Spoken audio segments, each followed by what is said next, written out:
ព្រឹកនេះខ្ញុំបានចេញពីវត្តហើយឆ្ពោះទៅកាន់ទីក្រុងជួដើម្បីទៅទស្សនាទីនោះដោយសារតែវត្តដែលខ្ញុំ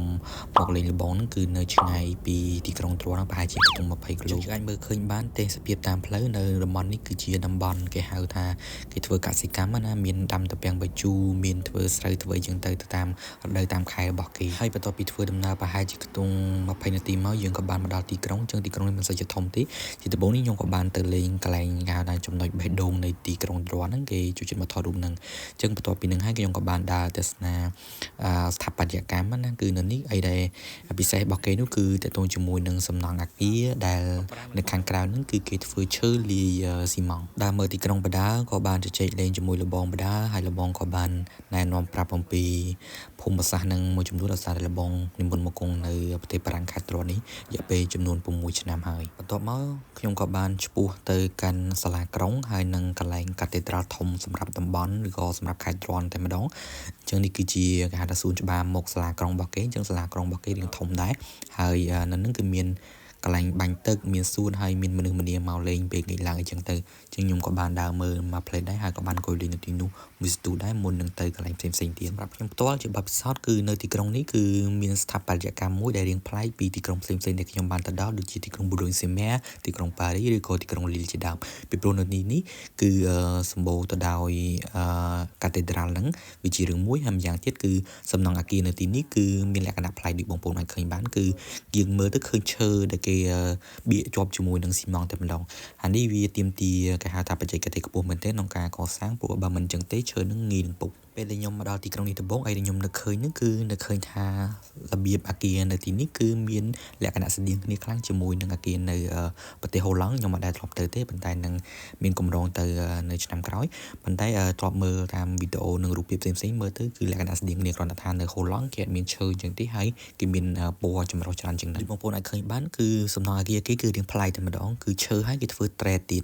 អញ្ចឹងអាហ្នឹងយើងមិនដឹងថាគឺជាសិល្បៈក្នុងការធ្វើរបស់គេឬក៏បច្ចេកទេសយ៉ាងម៉េចទេវាតាក់ទីមែនទែនដូចត្រង់ចំណុចនេះចឹងបងប្អូនឲ្យឃើញបានគឺត្រេតយកតែម្ដងហើយឈើទៀតអញ្ចឹងបើយើងមើលមិនស្រួលគឺយើងមានអារម្មណ៍ថាអគារនឹងវាពុកផុយចាស់ប៉ុន្តែអត់ទេគឺជាអគាររឹងមាំហើយនៅខាងក្រៅសភាពរបស់វាគឺលក្ខណៈថានៅចាស់ប៉ុន្តែខាងក្នុងគេដេកថ្មីព្រួយនៅនេះគេអត់អនុញ្ញាតឲ្យយើងវាយអគារខាងក្រៅទេព្រោះគេរក្សាទុកជាបេតិកភណ្ឌពិភពលោកជាដើមចឹងទៅអញ្ចឹងដោយសារតែទីក្រុងនេះតូចដែរគឺខ្ញុំចំណាយពេលប្រហែលជាខ្ទង់ល្បាក់2 ម៉ោងទេដើម្បីទស្សនាទីក្រុងទាំងមូលនៅក្នុងតំបន់ទីប្រជុំជនរបស់គេណាចឹងបន្ទាប់ពីដើរមកស្ទូមកខ្ញុំក៏បានមកដល់ហាងកាហ្វេរបស់គេហើយលេងជាលើកទី2ដែលខ្ញុំញ៉ាំប្រភេទទឹកក្លុកអញ្ចឹងមុនយើងត្រឡប់ទៅវត្តវិញនៅឯរាងជនបទដែរចម្ងាយប្រហែលខ្ទង់20 គីឡូពីទីក្រុងអញ្ចឹងពេលមកដល់វត្តគឺខ្ញុំអត់ទាន់មានការងារធ្វើទេអញ្ចឹងដោយសារតែមិនទាន់ដល់ថ្ងៃកម្មវិធីខ្ញុំក៏បានឆ្លៀតដើរមើលភូមិស្រុករបស់គេនៅទីនេះតាមវាលស្រូវវាលស្រែអញ្ចឹងណាយើងចង់ដឹងថាតើនៅតាមវាលស្រែរបស់គេនឹងមិនដែរអញ្ចឹងទៅហើយណាមួយក៏ចង់ប្លែកភ្នែកសម្រាប់ជាមួយធម្មជាតិអញ្ចឹងទៅមានអីសម្រាប់ខ្ញុំគឺអារម្មណ៍ប្លែកម្យ៉ាងដែរណាតើតងជាមួយនឹងការដើរនៅទីក្រុងហើយនៅជនបទអញ្ចឹងនៅទីក្រុងយើងអាចមើល